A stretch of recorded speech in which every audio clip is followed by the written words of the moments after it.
आंखें न्यूज़ 24 देखने वाले सभी दर्शकों को मेरा प्यार भरा नमस्कार। चैत नवरात्र चल रहे हैं और आज नवरात्र का 7वां दिन है और साथ ही साथ आज छठ महापर्व जो है समाप्त हो गया।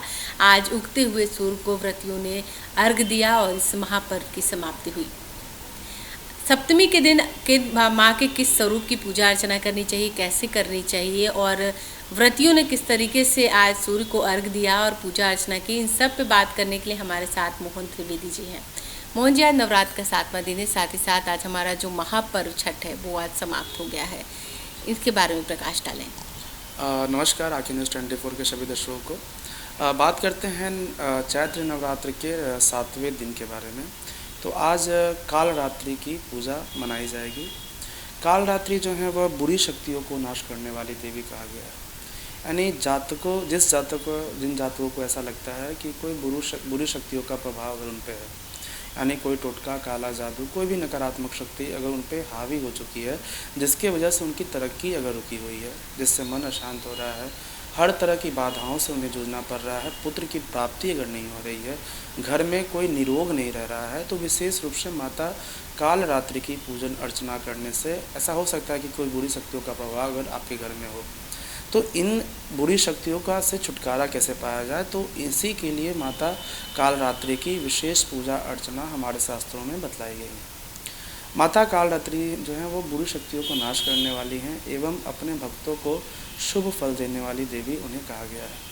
माता काल रात्रि को अगर विशेष रूप से प्रसन्न अगर करने की बात है, तो रात्रि काल का जो पूजा है इनका, वह विशेष रूप से, जिसको हम लोग निशा पूजा भी कहते हैं, विशेष रूप से इनकी आराधना की जाती है, जिसमें भक्तों को उड़द, दही और गुड़ का भोग आप माता काल रात्रि को आप अर्पण कर सकते हैं। और जो दिया है वह चौमुख दीप का जोत अगर आज अपने घरों पे रात्रि के समय अगर प्रदोष काल यानी सूर्यास्त के समय अगर आप जलाते हैं, तो माता काल रात्रि की निश्चित ही प्रसन्नता आपको प्राप्त होगी। और उन्हें लौंग, इलायची का जेवनार आज माता का तैनी को आप अर्पण करें, तो निश्चित ही अगर आपके घर में कोई बुरी शक्तियों का अनावरण अगर आपको हो रहा है, इस तरह की समस्याओं से अगर आप जूझ रहे हैं, तो निश्चित ही आपको उन समस्याओं का निराकरण आपको देखने को मिलेगा। आज जो छठ महापर्व है आज समाप्त हो गया। आज उगते हुए सूर्य को हमारे व्रतियों ने अर्घ दिया है और सूर्य की उपासना की है, और कैसे ये फलदायी है आम जनों के लिए? भगवान जो सूर्य हैं, तो जितने भी सूर्य हमारे ग्रहों के राजा हैं, और ऐसा माना गया है कि अगर सूर्य की दृष्टि या फिर सूर्य का अगर वर्चस्व आपकी कुंडली में सबसे अधिक हो रहा है, तो जितने भी ग्रह हैं, जितने भी ग्रहों का प्रभाव है, वह आकाश में खुद ब खुद वह कम हो जाता है, क्योंकि सूर्य का स्वामित्व और सूर्य का प्रभाव सबसे ज़्यादा हमारे इस पृथ्वी लोक पे पड़ता है।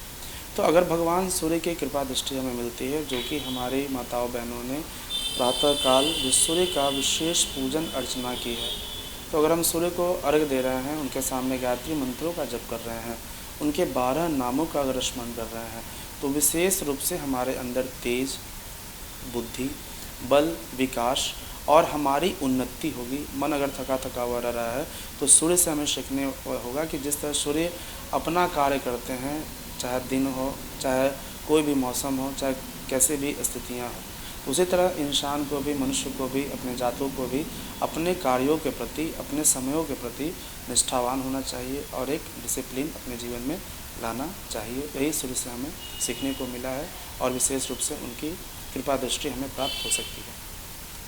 तो मोहन त्रिवेदी जी, आचार्य जी ने हमें बहुत ही लाभकारी जानकारियाँ दी हैं और मुझे लगता है हमारे दर्शक जरूर लाभान्वित हुए होंगे।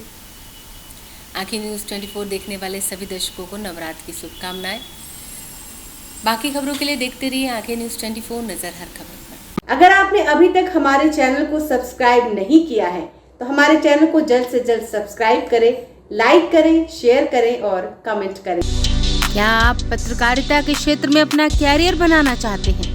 तो आज ही royal Ashoka institute of mass communication and journalism में अपनी जगह सुनिश्चित करें।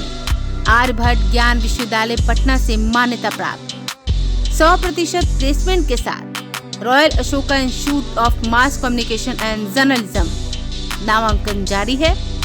हमारा पता है DS/16 गायत्री मंदिर के समीप कंकड़बाग, पटना 8,20,000। आप हमें संपर्क भी कर सकते हैं।